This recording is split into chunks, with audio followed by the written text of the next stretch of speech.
바울이 이제 율법에 대해서 아주 자세하게 계속 이야기를 합니다. 율법과 복음을 비교하면서. 그런데 이제 우리가 쉽게 그냥 가볍게 읽으면은 오해하기 쉬운 것이 이제 율법은 이젠 아무 쓸모가 없는 거다 이렇게 생각하기가 쉽죠. 그러나 율법은 하나님께서 우리에게 제시하신 이제 기준이라고 할 수 있습니다. 그래서 마지막 때 우리가 심판받게 되죠. 하나님께서 선과 악을 나누시고 의인과 이제 악인들을 나누실 텐데, 그 나눈다고 하면은 기준이 필요하잖아요. 무엇을 기준으로 나누시는가? 율법을 기준으로 나누시는 겁니다. 그러니까 율법이 굉장히 중요한 기준으로서 우뚝 서 있죠. 그러니까 이 율법을 온전히 지키면 구원받는 겁니다. 율법을 지키느냐, 율법을 온전히 지켰느냐 아니냐에 따라서 이제 천국과 지옥이 나뉘고 선과 악이 나뉘고 심판과 축복이 나뉘게 되는 것이죠. 그래서 이제 10절에서도 이제 누구든지 율법책에 기록된 대로 모든 일을 항상 행하지 아니하는 자는 저주 아래 있다. 이걸 반대로 얘기하면 율법에 기록된 대로 모든 일을 항상 행하는 자는 이제 복받고 이제 영생을 얻게 되는 것입니다. 문제는 이제 율법이 문제가 아니라, 율법의 기준은 바르게 하나님께서 세워놓으셨는데 그 율법의 기준에 도달할 수 있는 존재가 아무도 없다. 사람은 모두가 다 죄인이 되어서 율법을 지킬 수 없다 하는 것이죠. 그래서 이제 예수님을 믿는 믿음으로만 우리는 이 율법의 기준을 통과할 수 있다라는 겁니다. 그러니까 예를 들면 율법의 핵심은 십계명이죠. 십계명은 단순히 이제 10가지의 중요한 조항 정도가 아니라 하나님의 모든 율법의 원리들을 담고 있는 요약이라고 할 수 있습니다. 헌법과 같은 이제 원리가 담겨 있는 거죠. 그 10계명 중에서 예를 들어서 살인하지 말라라는 계명이 있는데, 단순히 나는 누구 안 죽였어요, 한 번도 살인한 적이 없어요 하면 이 계명을 지키게 되는 게 아니죠. 이 원리 안에서 하나님께서 우리에게 주신 모든 율법들, 명령들이 파생되고 있습니다. 그래서 단순히 금지뿐 아니라 적극적으로 하나님께서 이 율법을 통해서 우리에게 명령하시는 게 있죠. 생명을 보존하라, 생명을 지켜라, 이 명령을 우리에게 주시는 겁니다. 그러니까 단순히 살인한 적이 없다고 해서 이 계명을 지키는 게 아니라 적극적으로 우리가 생명을 추구하고 생명을 보호하는 삶을 살았는가가 이제 판단의 기준이 되는 것이죠. 그리고 여기서 한 걸음 더 나아가서 예수님께서 이 율법의 요약이자 핵심인 십계명을 하나님 사랑, 이웃 사랑으로 정리하셨죠. 그러니까 결국 사랑 없이 외적으로 이거를 잘 지킨다고 해서 지켜지는 게 아닌 겁니다. 하나님을 사랑하고 이웃을 사랑하는 마음으로 생명을 보호하는 적극적인 그 삶을 살았을 때 비로소 율법을 온전히 지킨다고 할 수 있죠. 그래서 방금 여기서 이야기한 대로 율법책에 기록된 대로 모든 일을 항상 행해야 하는 것입니다. 이걸 할 수 있는 사람이 아무도 없죠. 그래서 결국 이 죄의 노예 상태에 있는 인간은 아무리 발버둥 쳐도 율법을 온전히 지킬 수 없고 하나님의 영원한 진노와 저주를 받을 수밖에 없는 것입니다. 그래서 하나님께서는 우리를 위해 이 모든 율법을 완성하시고 온전히 순종하신 예수 그리스도를 선물로 보내주신 것이죠. 그래서 우리는 주님을 믿고 의지해서 구원을 얻게 되는 것입니다. 이제 중고등부에서도 이런 비슷한 이제 맥락에서 이제 갈라디아서를 정리하면서 이야기를 했는데, 예전에도 분명히 얘기를 했는데 다 틀리더라고요. 율법을 이게 살짝 정확하게 이렇게 좋은 질문은 아니지만 어쨌든 좀 함정이 있는 질문이지만 이제 의도를 파악해서 대답을 잘하는 사람이 없더라고요. 그러니까 우리가 이거를 개념을 잘 정리하고 있어야 합니다. 자, 갈라디아서 3장 26, 27절 한번 읽어보겠습니다. 시작. 너희가 다 믿음으로 말미암아 그리스도 예수 안에서 하나님의 아들이 되었으니 누구든지 그리스도와 합하기 위하여 세례를 받는 자는 그리스도로 옷 입었느니라. 아멘. 자, 그러면 한 가지 또 제가 퀴즈를 내겠습니다. 여러분 또 마음속으로 OX 한번 해보세요. 마지막 날에 심판대 앞에서 하나님께서는 우리의 믿음을 보고 판결하신다. O. 행위를 보고 판결하신다. X. 자, 최후의 심판의 날에 모든 이들이 하나님 앞에 서죠. 그때 하나님께서 우리의 믿음을 보고 판결하실까요? 행위를 보고 판결하실까요? 이것도 그렇게 썩 좋은 질문은 아니지만 이제 의도가 있는, 함정이 있는 질문이긴 하지만요, 행위를 보고 심판하시죠. 그러니까 하나님의 기준은 율법이고 그 율법에 합당한 온전한 행위를 했느냐 안 했느냐가 이제 판단의 기준이 되는 겁니다. 거기에 미치지 못하는 모든 자들은 이제 지옥에 떨어지고 영원한 심판, 하나님의 저주 아래 거하게 되는 것이죠. 그래서 하나님의 심판대 앞에 나아갈 때 하나님께서는 이건 뭐 사실 성경의 근거들을 다 찾아보면 명확하게 그렇게 다 이야기하고 있죠. 뭐 마태복음에서도 그렇고 종말에 관한 모든 이야기들 속에서 우리는 각자의 행위를 들고 나아갑니다. 근데 이제 신자와 불신자의 차이는 불신자들은 자기 행위를 들고 하나님 앞에 서지만 우리는 예수 그리스도로 옷 입고 나아간다는 것이죠. 그러니까 우리의 마음을 보고 네가 나를 믿었구나가 아니라 예수 그리스도께서 우리를 위하여서 행하신 그 의, 공의를 옷 입고 판결을 받는 것입니다. 그렇기 때문에 여기서 이제 그리스도로 옷 입었느니라 이렇게 표현하는 것이 바로 우리가 주님 앞에, 하나님 앞에 섰을 때 내 행위를 들고 나아가는 것이 아니라 예수 그리스도께서 행하신 일을 가지고 그 공로를 들고 하나님 앞에 서서 판결을 받는다라는 것을 의미한다는 걸 알 수 있습니다. 그런 점에서 이제 이런 개념들을 좀 정리해 보면 예수천당 불신지옥 이런 구호가 유명하잖아요. 조금 이제 좋지 않은 표현이라는 걸 알 수 있습니다. 그러니까 단순히 이제 그렇게 외치는 사람들이 굉장히 무례하게 보인다 이런 측면이 아니라 이제 신학적으로 봤을 때 예수님을 믿으면 천국에 가고 믿지 않으면 지옥에 간다가 아닌 거죠. 이 원리대로 보면은 잘 따라오고 계신지 모르겠어요. 이제 예수님의 공로로 천국에 가지만 반대로 지옥에 가는 자들은 자기들의 악행 때문에 지옥에 가는 겁니다. 이해가 가시죠? 그런 점에서 이제 예수천당 악행지옥이라고 하는 게 더 오해가 없는 표현이라고 할 수 있습니다. 그러니까 믿음이라는 것은 내가 무언가를 하겠다라고 다짐하고 내가 무언가를 하는 원동력이 되는 게 아니라 그리스도께서 하신 것을 붙들고 들고 나가는 이제 힘이 되는 것이죠. 그래서 나에게는 답이 없다는 것을 인정하고 이제 그리스도께서 나를 위해 이루신 일, 성삼위 하나님께서 나를 구원하기 위해 행하신 일을 신뢰하고 의지하며 붙드는 것, 그리스도로 옷 입고 하나님 앞에 서는 것, 이것이 이제 믿음이라고 할 수 있습니다. 그다음에 갈라디아서 4장 5절 한번 볼까요? 함께 읽습니다. 시작.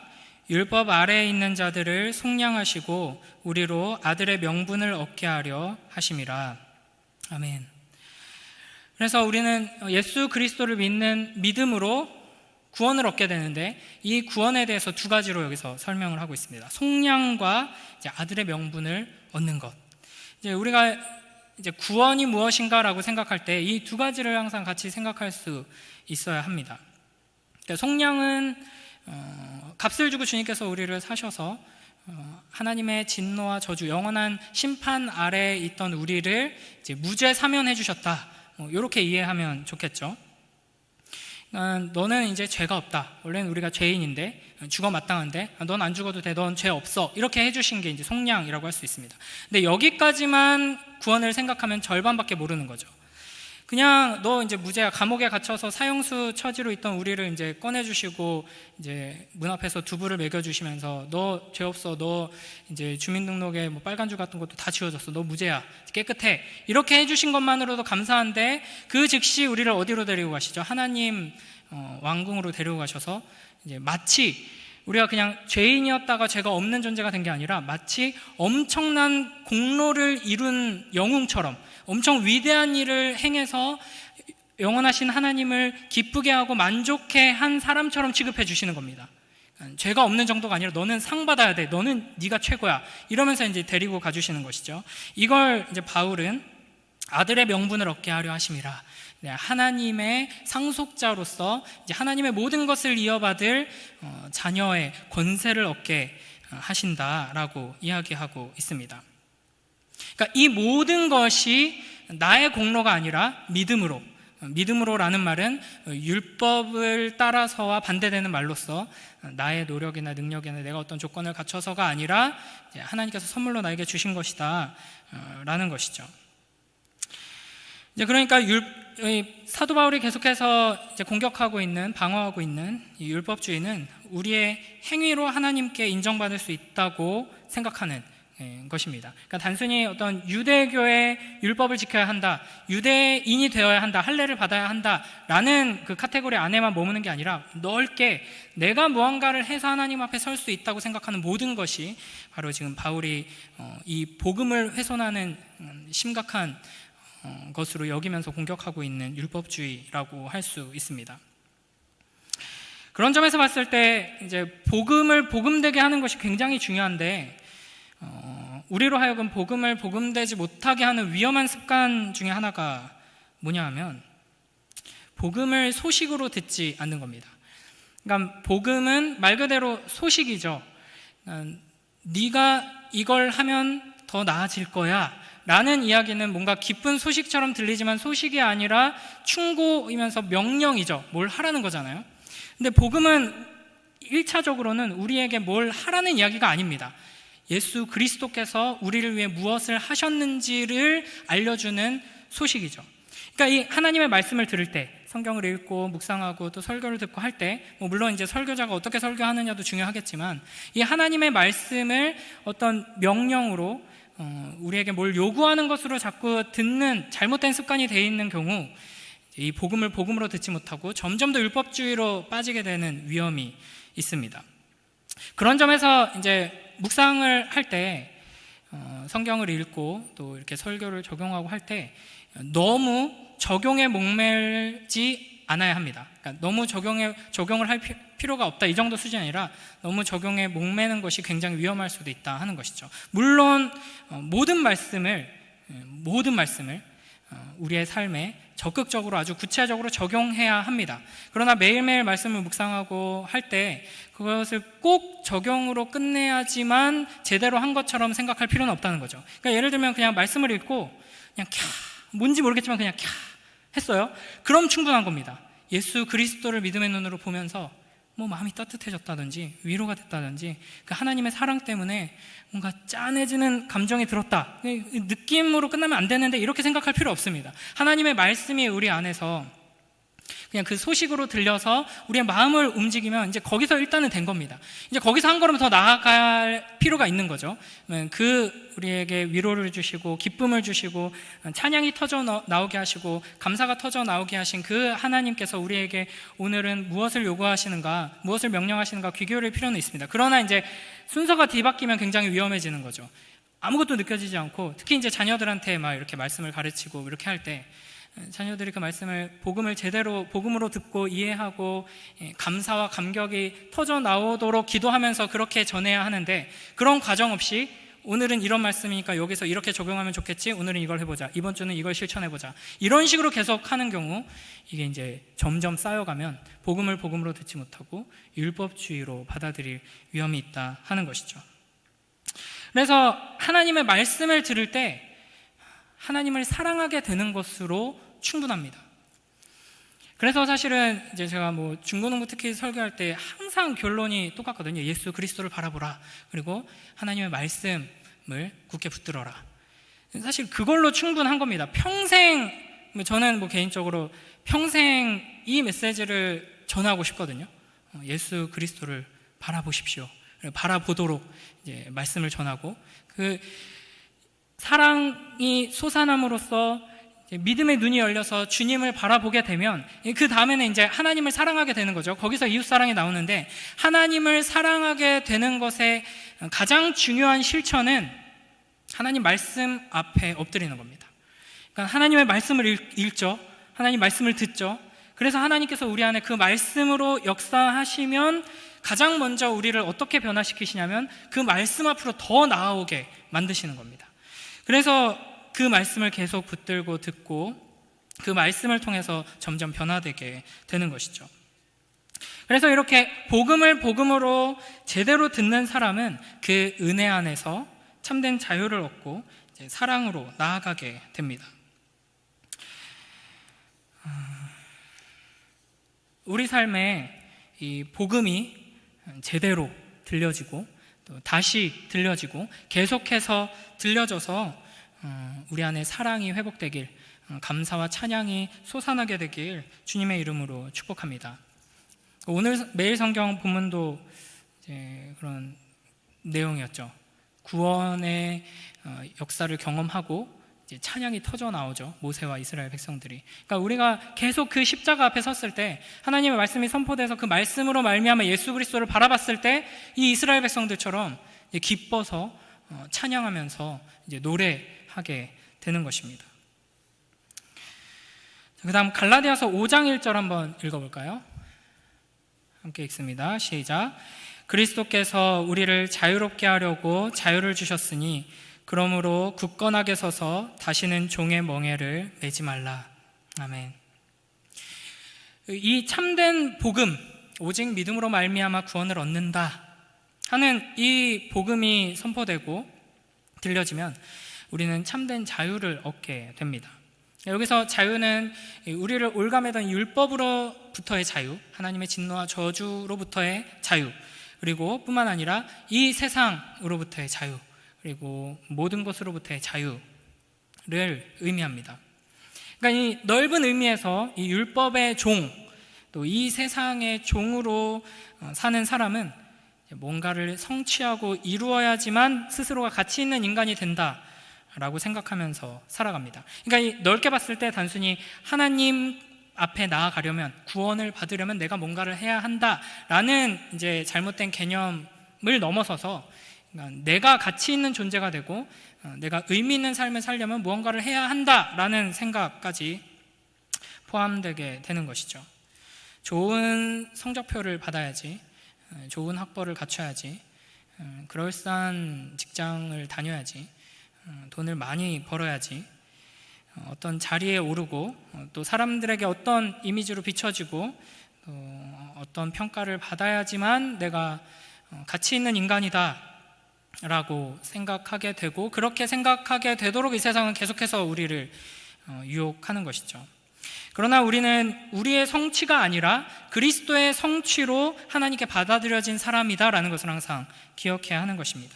우리는 이미 은혜로 믿음으로 말미암아 구원받고 하나님의 자녀가 된 사람들이죠. 그렇기 때문에 이 세상이 뭐라고 말하든지 흔들리지 않고 휩쓸리지 않고 불안해하지 않고 의연하게 자유로운 자다운 삶을 살아갈 수 있는 것입니다.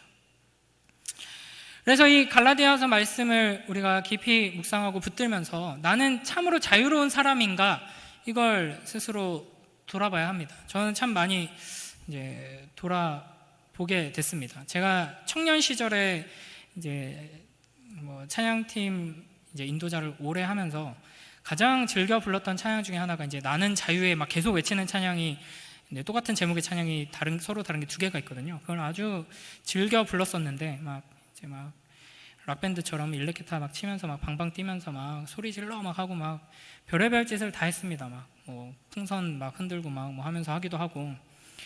근데 과연 그때 내가 자유가 뭔지를 알고 그렇게 외쳤는가, 이런 생각도 하게 되더라고요. 여러분은 그리스도 안에서 참으로 자유로우십니까? 돈이나 학벌이나 직업이나 집, 차, 외모, 또 직분, 사람들의 평판, 이런 세상의 기준들, 세상의 요구들에서 완전히 자유로운가?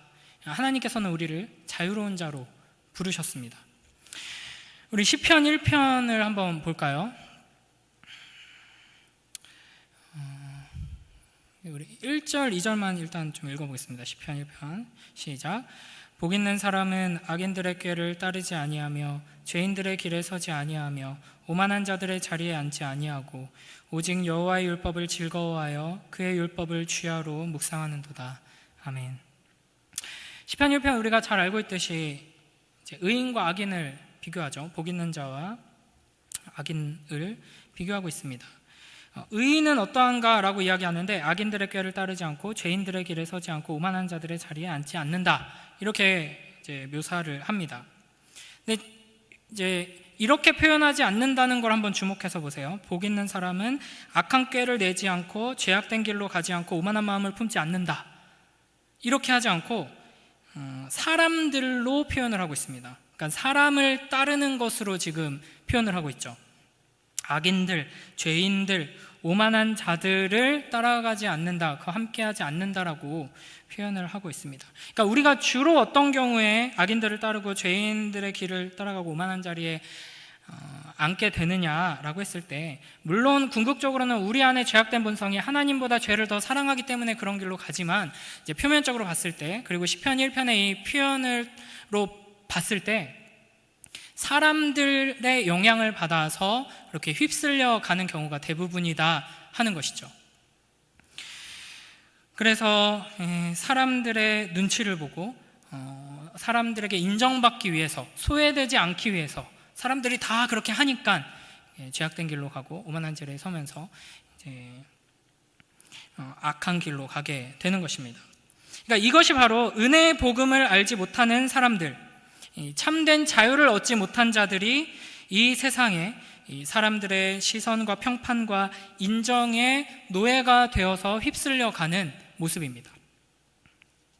그러니까 자유롭다라고 할 때 이 의미가 이것이죠. 세상 사람들이 세상 기준에 따라서 이리저리 휩쓸려 가는 대로 똑같이 휩쓸려 가지 않고 그 흐름과 상관없이, 그래서 바울도 나는 세상에 대해서 죽고 세상 나에 대해서 죽었다 이렇게 표현하잖아요. 세상이 어디로 휩쓸려가고 어디로 몰려가는지 상관없이 영향받지 않고 의연하게 복된 길로 나는 뚜벅뚜벅 걸어갈 수 있다라는 게 이제 주님께서 믿음을 통해 우리에게 주신 자유의 모습이라 할 수 있습니다.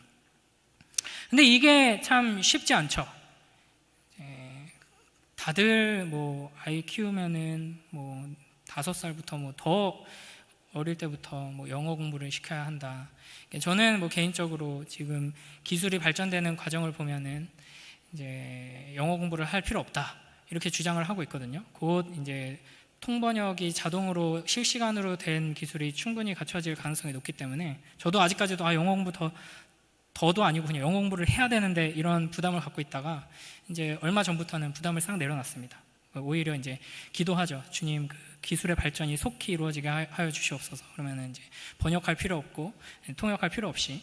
그런데 주변에서 보면 아이들 어렸을 때부터 이제 요 지역은 어떤지 모르겠지만 저희 윗동네, 이제 제가 내려온 윗동네 이야기를 들어보면 아주 어린 아이인데도 벌써부터 영어 유치원 다니고 영어 공부하고 막 이래요. 근데 나만 안 할 수가 없죠. 저도 자유롭지 못한가 봅니다. 그래서 저희 아이도 얼마 전에 무슨 색깔 펜을 시작했더라고요. 이게 참 어려운 일이죠. 자유로운 것이 참 어렵습니다. 근데 이게 이제 단순히 이렇게 어떤 악한 일에 휩쓸려 가는 것에만 적용되는 것이 아니라 나쁜 일 아닌데, 좋은 일인데, 오히려 이제 그냥 진짜로 좋은 일에 있어서도 우리가 사람들에 휩쓸려서 간다면 이것은 율법주의와 동일한 것이라고 할 수 있습니다. 그러니까 다들 예배 안 빠지고 봉사 열심히 하는데 그래도 내가 위치가 있고 또 이름이 있는데 열심히 해야지, 이런 마음으로 이렇게 휩쓸려 갖는 것 나쁘지 않죠, 결과적으로는. 그리고 하나님께서 그런 식으로 우리를 예배의 자리에, 섬김의 자리에, 봉사의 자리에 그런 식으로라도 붙들어 두시기도 합니다. 그래서 회복되게 하시고 자라나게 하시죠. 그러나 이런 사람들은, 이런 이유로 이렇게 휩쓸려서 그 자리에 있는 사람들은 참된 자유 안에서 사랑으로 섬기고 사랑으로 자라나고 있다고 할 수 없는 것이죠. 그러니까 하나님께서 기뻐하시는 자리는 아닙니다. 우리가 궁극적으로 추구해야 할 자리가 아닌 것이죠. 시편 1편은 악인들을 겨라고 표현합니다. 겨드랑이 아니고요. 알곡이 빠진 껍질, 가볍고 마른 그 껍질을 이야기하죠. 그래서 이제 바람이 불면 휙휙 휩쓸려서 날아갑니다. 어떻게 보면은 자유롭게 날아다니니 너는 정말 자유롭구나, 이렇게 표현할 수도 있겠지만 사실은 그게 자유가 아닌 것이죠. 참된 자유는 참된 진리에 깊이 뿌리내려서 견고하게 서 있는 것이 참된 자유입니다. 그렇기 때문에 시냇가에 심기운 나무와 같은 사람만이 진정한 자유를 누릴 수 있는 것이죠. 그러니까 이게 이제 이 세상이 말하는 자유가 얼마나 험한지를 굉장히 효과적으로 보여주는 이미지거든요. 그러니까 권위를 모두 무시하고 모든 것의 근거가 이제 없어집니다. 그래서 하나님 없는 모든 철학과 사상은 다른 사람을 때리면 안 된다, 사람 죽이면 안 된다, 성폭행하면 안 된다, 빼앗으면 안 된다, 이렇게 다 똑같이 얘기를 하죠. 왜요? 라고 물어봤을 때 답할 방법이 없습니다. 근거가 없는 거죠. 권위에서 나오는 근거가 없이 모든 것을 쌓아 올리고 있는 것이 이 세상의 현실입니다. 겨와 같죠. 그래서 불안하니까 그나마 조금 무거운 곁길이 붙어 있고 곁길이 똘똘 뭉쳐가지고 이제 휩쓸려 다닙니다. 굴러 다니죠. 자기들은 뭉쳐 있으니까 우리는 안 흔들리는데 이렇게 착각하는 상황입니다. 그러니까 스스로의 힘과 능력으로 자신의 가치를 증명해내야 하는 사람은 항상 불안할 수밖에 없고 계속해서 열등감과 비교의식에 가득 차 있을 수밖에 없는 것이죠. 그러나 예수 그리스도를 믿는 믿음으로 구원받은 그 은혜를 바르게 깨닫고 그 진리 위에 선 사람은 세상이 뭐라고 하든 세상이 어디로 흘러가든 요동하지 않고 굳건히 서서 참된 자유를 누릴 수 있는 것입니다. 아마 다들 한 번씩은 들어보셨을 이야기인데 어떤 유명한 이제 강연자가 이제 학생들 앞에서 이제 20달러짜리 뭐 버전마다 좀 몇 달러짜리인지 좀 다르던데 지폐를 이렇게 들고 이거 가질 사람 이렇게 했습니다. 뭐 학생들이 막 저요 다 손을 들었죠. 그러더니 이 지폐를 이렇게 구겨가지고 보여주면서 이거 가질 사람 그랬더니 똑같이 저요 이렇게 손을 듭니다. 그걸 다시 바닥에다가 막 발로 막 밟아가지고 엉망으로 만들고 다시 들어가지고 가질 사람 했더니 똑같이 또 저요 이렇게 손을 듭니다. 그러면서 이렇게 교훈을 하는 거죠. 이 지폐는 뭐 구겨져도 밟혀도 뭐 이물질이 묻어도 그 가치는 변하지 않는다. 여러분도 마찬가지다. 뭐 이런 이야기를 하는 겁니다. 그러니까 우리의 가치는 예수 그리스도의 십자가와 부활에서 하나님의 사랑 안에서 이미 결정되었죠. 그러므로 우리는 이 세상에서 참으로 자유할 수 있는 것입니다. 우리가 뭐 아무리 구겨져도 아무리 더러운 것이 많이 묻어도 옆에서 지폐가 아닌 종이 쪼가리들이 너도 우리처럼 이렇게 하얗게 돼야지 왜 이렇게 무늬가 많아 이렇게 아무리 얘기해도 우리는 흔들릴 필요가 없는 것이죠. 우리는 예수 그리스도로 말미암아 구원받은 예수 그리스도의 자녀, 하나님의 형상, 영원한 가치를 지니고 있기 때문입니다. 그래서 이 바람에 날리는 겨와 같은 이들은 이제 그나마 튼튼해 보이는 다른 겨들을 붙들고 서로 막 힘을 합쳐서 뭉쳐서 어떻게든 이 불안함과 두려움을 이겨내려고 발버둥치지만 우리는 이 복음, 이 진리 위에 굳게 서서 깊은 뿌리를 내리면 철을 따라 열매를 맺게 되고 그 잎사귀가 마르지 않고 또 모든 일이 다 형통하면서 영원하신 하나님께 인정받게 되는 것이죠. 이것도 이제 다른 비유를 하나만 더 들자면, 그러니까 율법의 종, 또 세상의 종이 된 사람들은 물고기인데 이 땅에서 지금 막 파닥파닥거리면서 이제 죽어가는 물고기입니다. 그러니까 이제 나는 그리스도와 함께 십자가에 못 박혔다라는 것이 이제 내 옛사람이 십자가에 못 박혀 있다는 거잖아요. 그러니까 죽은 겁니다. 그런데 아직 살아있어요. 그래가지고 막 소리 지릅니다. 영향을 주죠, 우리한테. 혼란스럽게 만들고 유혹하고 막 호통치고 합니다. 하지만 자세히 보면 이미 십자가에 달려서 아무것도 아닌 거예요. 그런 것처럼 이 세상 사람들도 막 물고기인데 이제 엄청 열정적으로 파닥파닥 하고 있죠. 하지만 이제 물 밖에 있기 때문에 이미 죽은 목숨입니다. 뭐 혹은 조금 사정이 나은 물고기들은 이제 횟집 수족관 안에서 이제 바글바글 하고 있는 것이죠. 근데 우리는 예수 그리스도로 말미암아 구원받아서 이제 바다에 놓여진 겁니다. 근데 그런 우리에게 이제 횟집 수족관 안에 있는 물고기들이 야, 너 왜 눈을 그렇게 동그랗게 뜨고 있어? 흐리 멍텅하게 떠야지. 횟감 안 돼. 흐리 멍텅하게 떠. 막 이렇게 이제 요구한다고 해서 우리가 그 이야기를 들을 필요가 전혀 없는 것이죠. 더 깊은 곳으로 파고 들어. 안 그러면은 너 모둠회로 나간다. 막 이렇게 우리를 협박하고 이야기할 때 거의 두려움에 떨면서 우리도 깊은 곳으로 가자. 저들이랑 똑같이 흐리멍텅하게 눈을 뜨자. 이럴 필요가 전혀 없는 것이죠. 그러니까 뭐 드라마나 영화에 보면은 뭐 그런 캐릭터들 있잖아요. 회장님 뭐 손녀라든지 또 회장님 막내 아들이라든지 이제 신분을 숨기고 이제 회사에 이제 말단 직원으로 들어옵니다. 그런데 이제 뭔가 말하는 거, 행동하는 게 이제 개념이 없죠. 상식을 벗어나죠. 막 혼자 칼퇴하고 뭐 하고 싶은 말 다 하고, 부장님은 왜 그렇게 못되게 말을 하세요? 막 이러면서 막 분위기를 막 이상하게 만들고. 어떻게 그럴 수 있느냐? 자유하기 때문이죠. 잘릴 걱정 없고 뭐 배 고를 걱정 없고 자유하기 때문에 그런 행동이 나오는 겁니다. 그러니까 이제 뭐 드라마 안에서의 이야기뿐이겠지만 이 회장님 손녀도 그 회사 안에서 이렇게 부족한 거 없고 걱정 없으니까 말하는 거나 행동하는 거나 뭐 사람들을 대하는 거나 이런 게 이제 구별되고 독특하게 드러나는데, 우리는 온 우주를 창조하신 여호와 하나님의 자녀가 되었는데 이 세상에서 그 자유함의 특성이 마땅히 드러나야 하지 않겠느냐. 너는 도대체 어떻게 그렇게 말해? 어떻게 그렇게 행동해? 어떻게 그렇게 이상해? 어떻게 그렇게 위대해? 이런 이야기를 우리는 들어야 한다는 것이죠. 이게 바로 참된 믿음에서 나오는 자유로 말미암아 가능케 되는 것입니다. 하나님께서 이 자유를 가지고 이제 뭘 하라고 하시냐? 너희 이제 회장님 손녀니까 마음대로 해. 마음에 안 드는 애들 다 자르고 뭐 출근 안 하고 싶으면 그냥 쉬어. 이게 아니라 이제 5장 13절 보면 육체의 기회를 삼지 말고 사랑으로 서로 종노릇하라 라고 하십니다.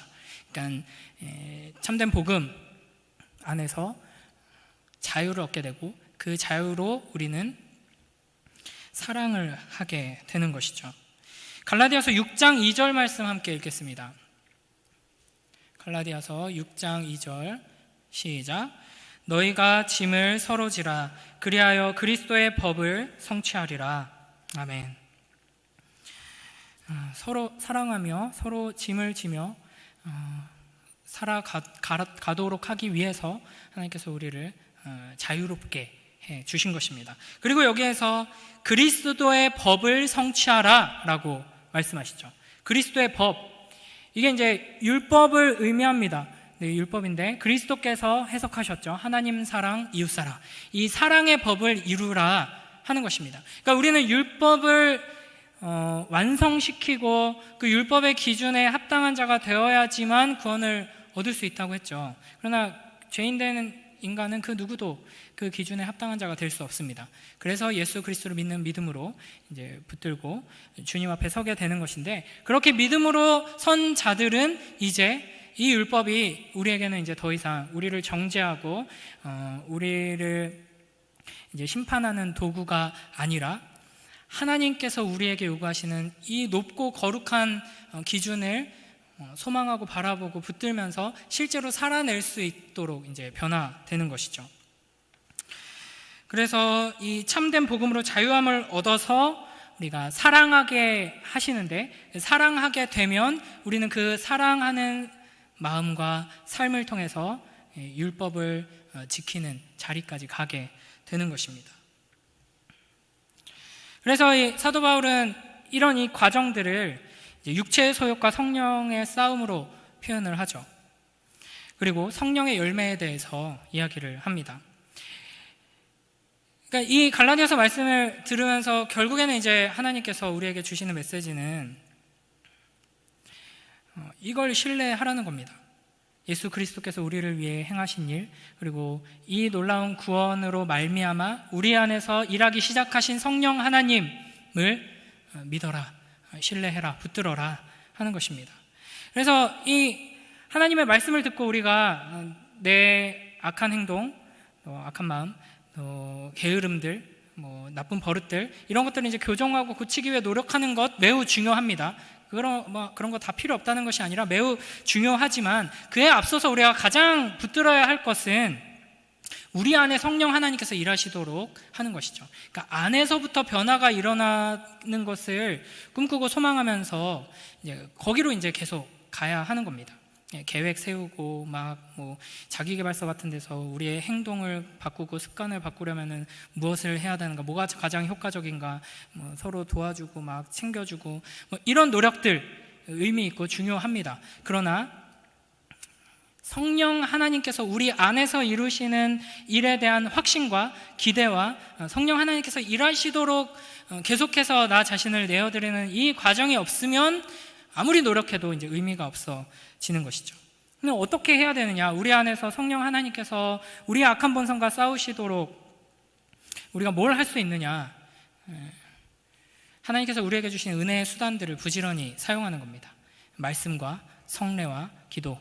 좀 더 넓게 보면은 이제 공동체 지체들과 함께 교제 나누고 사랑하고 섬기고 봉사하고 또 훈련받고 이 예배의 자리들, 기도의 자리들, 이 모든 시간들을 부지런히 바르게 사용하여서 계속해서 예수 그리스도를 바라보고 이 복음을 듣고 또 듣고 우리 안에서 이제 그러면은 말씀이 이제 새겨지죠. 그래서 악한 본성이나 이 세상의 유혹들이 들어왔을 때 부딪히게 됩니다. 말씀이 기억나고 하나님의 그 원리들이 기억나고 내가 이 세상을 사랑하는 마음이 있지만 그 깊은 곳에 하나님을 사랑하는 마음이 있음을 발견하게 됩니다. 갈등이 생겨나게 되죠. 그때 이제 하나님께서 새롭게 하신 그 의지를 붙들고 발휘해서 세상이 아니라 성령을 선택하고 이제 내 욕심이 아니라 하나님의 말씀에 순종하는 것을 선택하는 것이죠. 그렇게 한 걸음 한 걸음 나아갈 때 하나님께서 우리를 통해 영광 받으시고 우리로 하여금 참된 자유와 사랑을 누리게 하실 것입니다. 마지막으로 우리 갈라디아서 6장 14절에서 18절까지 함께 보겠습니다. 함께 읽습니다. 시작. 그러나 내게는 우리 주 예수 그리스도의 십자가 외에는 결코 자랑할 것이 없으니 그리스도로 말미암아 세상이 나를 대하여 십자가에 못 박히고 내가 또한 세상을 대하여 그러하니라. 할례나 무할례가 아무것도 아니로되 오직 새로 지으심을 받는 것만이 중요하니라. 무릇 이 규례를 행하는 자에게와 하나님의 이스라엘에게 평강과 긍휼이 있을지어다. 이후로는 누구든지 나를 괴롭게 하지 말라. 내가 내 몸에 예수의 흔적을 지니고 있노라. 형제들아, 우리 주 예수 그리스도의 은혜가 너희 심령에 있을지어다. 아멘. 여러분, 이 세상은 우리에게 계속해서 이것도 가져야 되고 저것도 가져야 되고 이것도 이루어야 되고 그래서 네가 이런 거 저런 거 좀 자랑할 만한 자리에 서야 되지 않겠느냐 하고 이야기하지만 다 거짓말입니다. 속지 마시고 우리의 자녀들에게도 여러분의 삶으로 그런 메시지를 또 실제로도 보여주시기 바랍니다. 저도 빨간 펜을 시작하긴 했지만 계속 분투하며 노력하고 있습니다. 너 영어를 잘해야지 네가 가치 있는 사람 아니야. 이 뭐 균형을 유지하는 게 상당히 중요하겠지만 그러니까 너 그냥 망나니처럼 마음대로 살아 그래도 하나님의 자녀야. 이건 아니지만 가장 중요하게 붙들어야 할 가치가 무엇인지를 분명하게 보여주고 이제 그 하나님의 사랑 안에서 하나님께서 우리에게 베풀어 주신 은혜 안에서 자유롭게 열심히 공부하는 자리로, 열심히 일하는 자리로, 열심히 봉사하고 섬기는 자리로 나아가야 하는 것이죠. 그러니까 이 순서를 잘 지켜서 우리 모두가 오직 예수님만, 십자가만 자랑하는 복된 주님의 자녀들이 되길 축복합니다.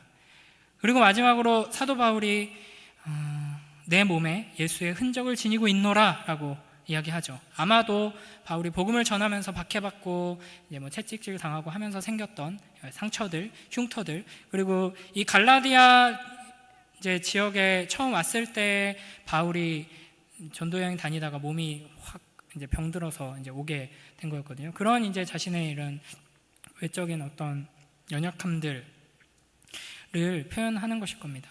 이것이 이제 예수 그리스도의 육체에 있던 상처, 흔적과 이제 연결해서 이야기하는 것이죠.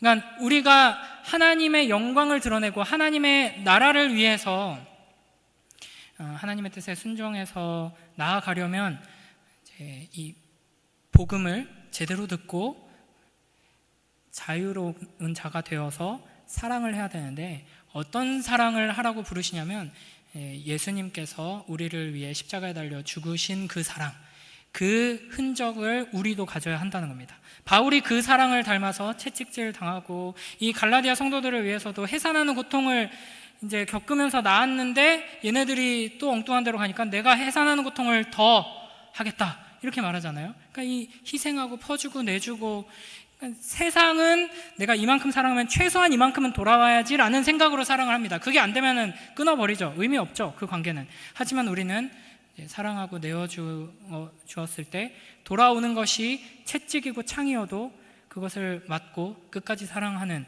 그 사랑, 그 바보 같은 희생하고 헌신하는 사랑의 삶으로 나아갈 때 하나님께서는 우리를 통해 영광 받으시고 기뻐하시며 하나님의 나라를 이루실 것입니다. 이 사도 바울의 갈라디아 교회를 향한, 그리고 우리를 향한 이 복음의 진수의 이 말씀들을 우리가 기억하면서 복음의 감격 안에서 참된 자유를 누리며 아름다운 사랑의 실천으로 나아가는 복된 우리 모두가 되길 주님의 이름으로 축복합니다.